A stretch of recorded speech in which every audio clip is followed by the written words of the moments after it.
You may check somebody's breath and declare them dead, but they can still feel sensations. There's a whole school of Udaan in China where you might have seen those movies where they have mastery over Udana, where they can float around a little bit. There are yogic practices to activate this. If Vyana recedes, even when you're alive, body will begin to rot. There are certain types of snake venoms which can do this. This is the reason why in this culture you have rituals running up to 14 days.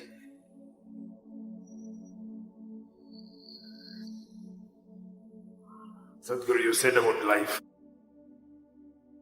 And that brings a big question, what doctors have about life. Now they say we have 1 trillion cells in our body. And each of these cells is living by it. And when you say a patient is no more, it's just that the brain dies after 2 or 3 minutes, but still a large part of his body is still alive. That has changed now. Doctors are saying the brain lives for over 10 hours. Today, the new… So he is dead, but the brain is living. His skin, his muscles, his bones live for many hours. So we have said he is dead, but a large part of his body is still alive. So, and these cells, even when after the patient is dead, you take these cells and… Those of you who are all shaving every day, even after you're dead, we still have to shave you, you know this. Yeah, the hair grows. That is why I'm ready, you know. Now, you asked why if somebody is dead, still some of the cells are active. It has been recorded up to 10 hours, there is a lot of activity, and actually the brain goes into a certain level of activity and produces certain very surprising elements in 10 hours after somebody is medically dead. As I said, dead bodies are given a shave up to 10–11 days. Why this is so? What we're calling as life physically is a mechanism on many different levels. There is hardware and there is software. You are core of hardware, bones. The software is equally important. Otherwise, how would a cell know that it's a human cell? That it is not a pig cell or a tree cell or something else? How does it know? Because there is an entire software, there is memory, evolutionary memory, genetic memory, karmic memory, there are varieties of memories imposed on every cell in the system so that it never gets confused. If you eat dog food for 3 days, you will not become a dog, isn't it? Because the memory is entrenched in this. So there is a whole software. The software package is actually bigger than the hardware, much bigger. And it is energized by what we are considering as a life force. In yoga, we call this prana. It manifests itself in 5 basic dimensions. There are other forms to it, which gets too complicated. 5 basic forms. These are called pranavayu, samanavayu, apanavayu, udanavayu and vyana. These have different functions. Prana is related to breath, respiratory action and thought process. If the pranavayu depletes, your respiratory action will go away. So immediately doctor checks and says, he's dead. They'll try to pump their chest. If it doesn't come back, he's dead. Respiration and your pulmonary action are very directly connected. Once respiration stops, that process will naturally come to an end. So pranavayu is gone. It's not like one after another they will go. They will go at the same time, but one goes means this is gone. If samanavayu goes, this is in charge of generating heat in the system. So once samanavayu starts receding, the body starts getting cold and it also starts becoming stiff. Once apanavayu starts receding in a major way, then the sensory aspect of it, we must understand this. You may check somebody's breath and declare them dead. but they can still feel sensations. There have been any number of cases where people get terrified because a dead body moves a little bit. This has happened again and again, many, many times. That when he's been medically declared dead, there are twitchings in the body that happen in a very mild way because the sensory activity is still on. Still, life is not fully convinced that it's finished. It is still making an effort of its own. When Udhana Vayu goes away, then the buoyancy is gone. When I say buoyancy,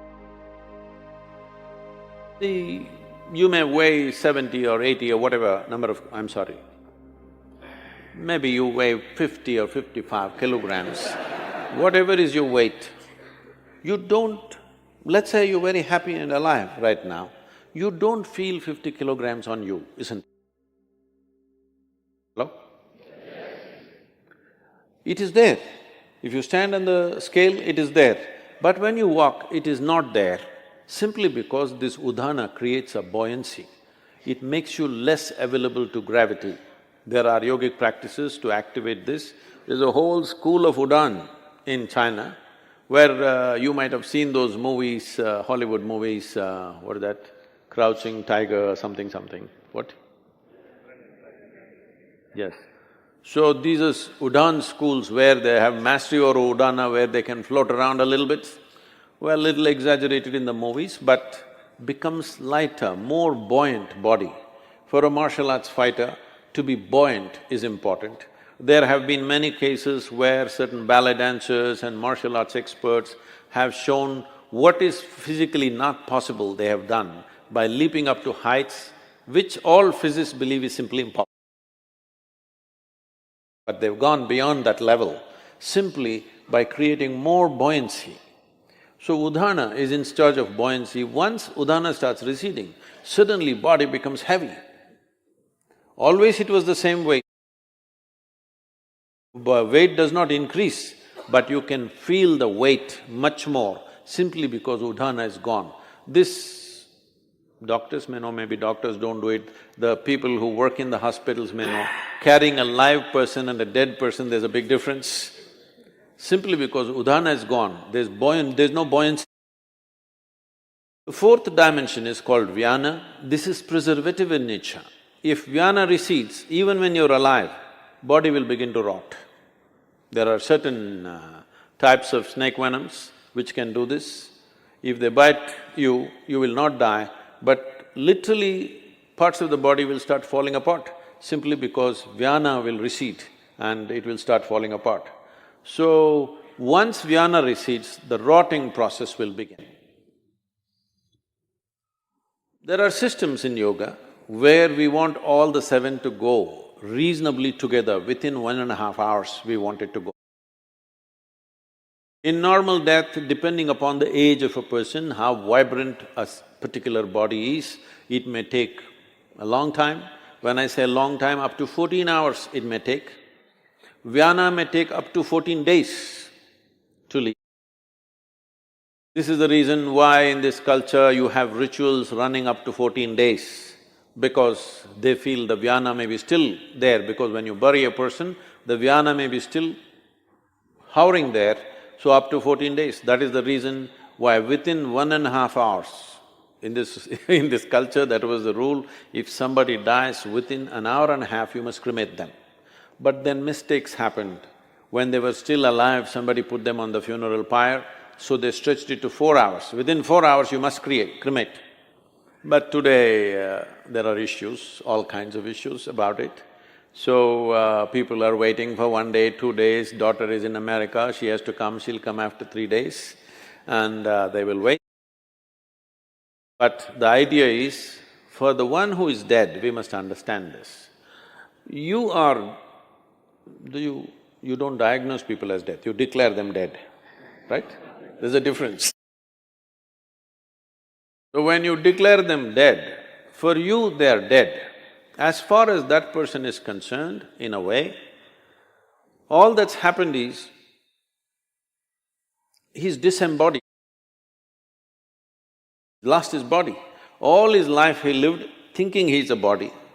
never realizing the physical mass that we carry is an accumulation from this planet. He never realized that. When suddenly he slips out the body, he tends to hover around the body because he's lost his discriminatory intelligence. Once you leave the body, the discriminatory intellect is not there, so this tends to hover around that body.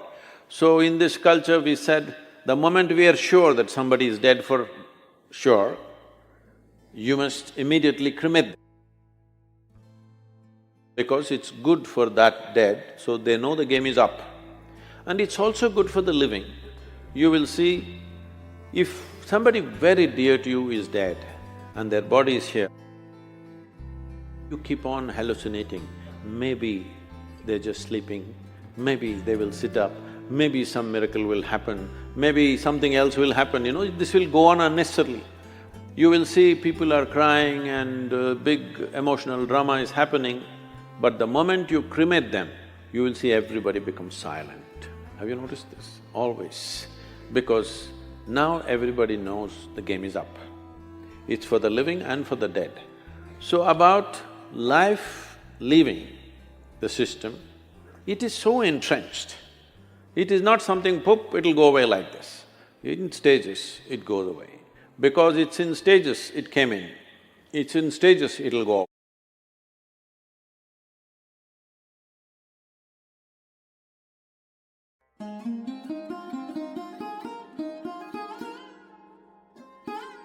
My grandmother, my father's mother, died at the age of 22.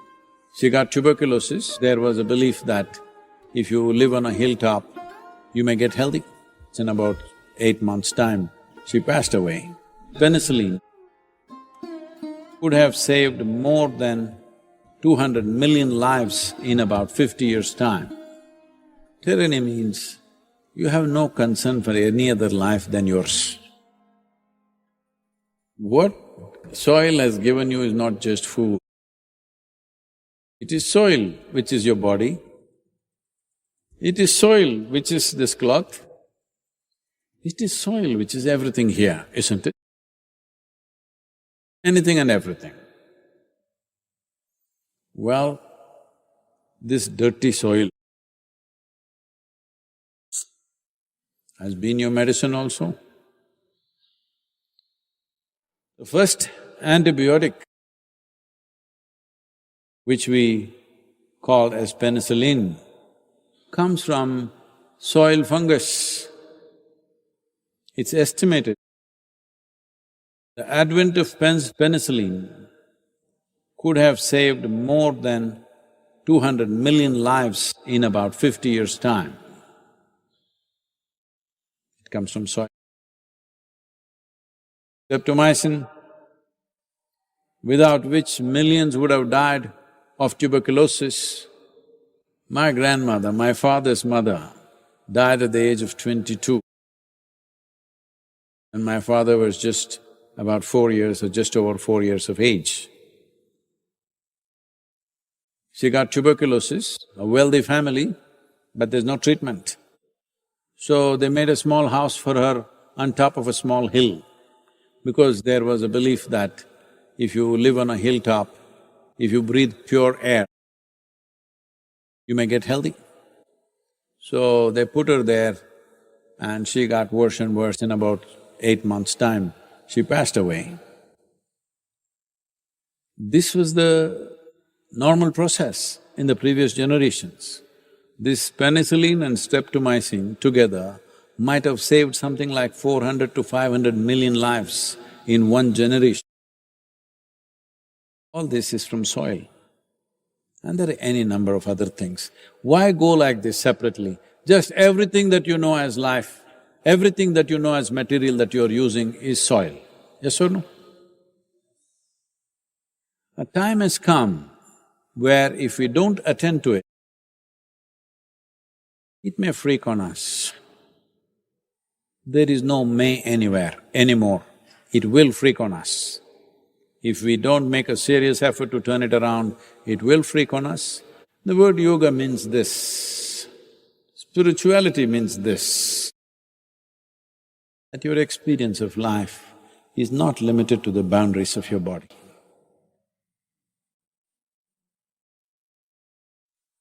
If it was so, if it was so for every human being, how could you miss the terrible screaming of the land? The land is screaming. I've sat for hours and days in forests, not just being alive, but being high, intoxicated, drunk with life, because life is buzzing with great exuberance. Most of the life you won't see.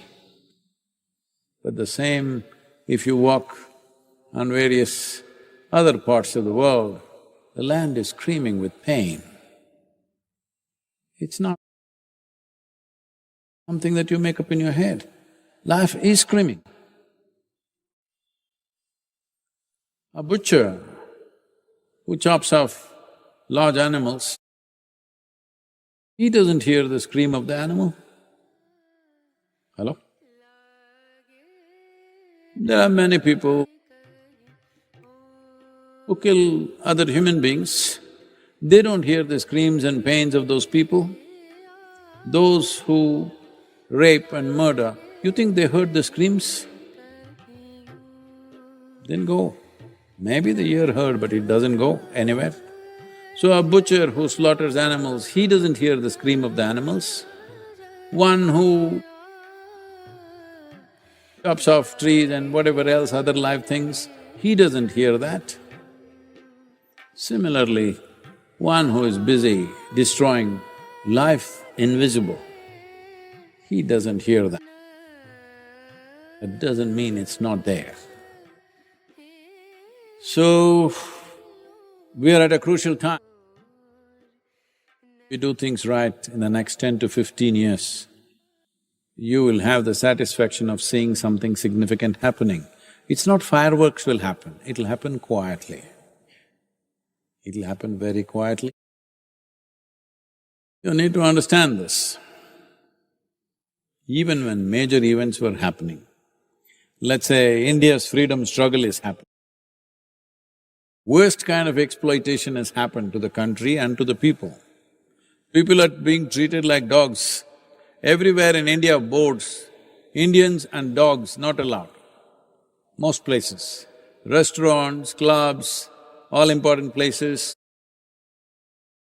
And if you go to any office, you may be anything, you may be rich, you may be educated, but if you want to sit on a chair, you need a permit from the government that you can sit on the chair, otherwise you have to sit on the floor.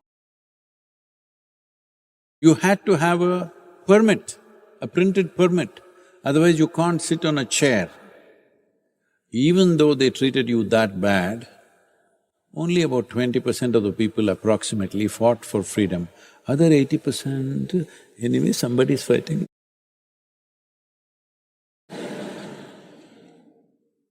Are you going to be that 80%, I'm asking? When things have to be done, you must stand up and do it. In Kannada there's a saying, "Hena bidru hegel kodalvan." That means, if somebody is dead, there's a corpse has to be carried. In India, always you need 4 people to carry your corpse, that's a respect. Minimum 4 people must carry. When 4 people are carrying, there is one guy who will not take the weight, who'll simply go like this. Are you that guy? Please don't be that one, because you will die unfulfilled in your life. It doesn't matter, extra weight is tough, but it's fulfilling. That you are not that guy who escapes that thing. Don't be that. As a generation of people, we should not be that. That is when we can have the kind of world that we want to live in. Otherwise, we will live in a world that is created by tyrants of various kinds. Don't think only Adolf Hitler, Mussolini, somebody. Tyrants are there everywhere. It may come in the form of industry, it may come in the form of a political leader, it may come in the form of yourself, who knows? Tyranny means You have no concern for any other life than yours. That's tyranny, isn't it? Hello? Tyranny does not mean you're a dictator in a country. I don't think most of you have that capability to be a dictator, it's not easy. Tyranny simply means you have no concern for any other life but yours. This is tyranny. I want you to not just do something for this 100 days and make this movement happen, that's not what I'm asking. I'm asking you to become a sensitive life, because without sensitivity, there is no life. That's about it. But being human means many possibilities. Highest level of sensitivity, if you don't exhibit that, then your humanity comes to question. This is not about save soil movement. Your humanity comes to question, your spirituality definitely a big question mark. If you don't feel for anything, how is it going to work? I only feel for this one. What does it mean? My boundaries are set, isn't it? My boundaries are set like a concrete block, nothing beyond that.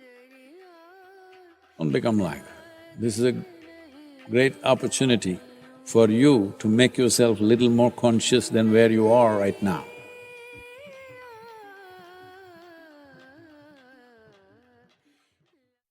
If you stayed until now, if you paused your day to listen, that already sets you apart from most. Like the video, comment where you're watching from, and check the links in the description. You'll definitely find more content that continues this conversation with you. Thanks, big hug, and see you in the next video.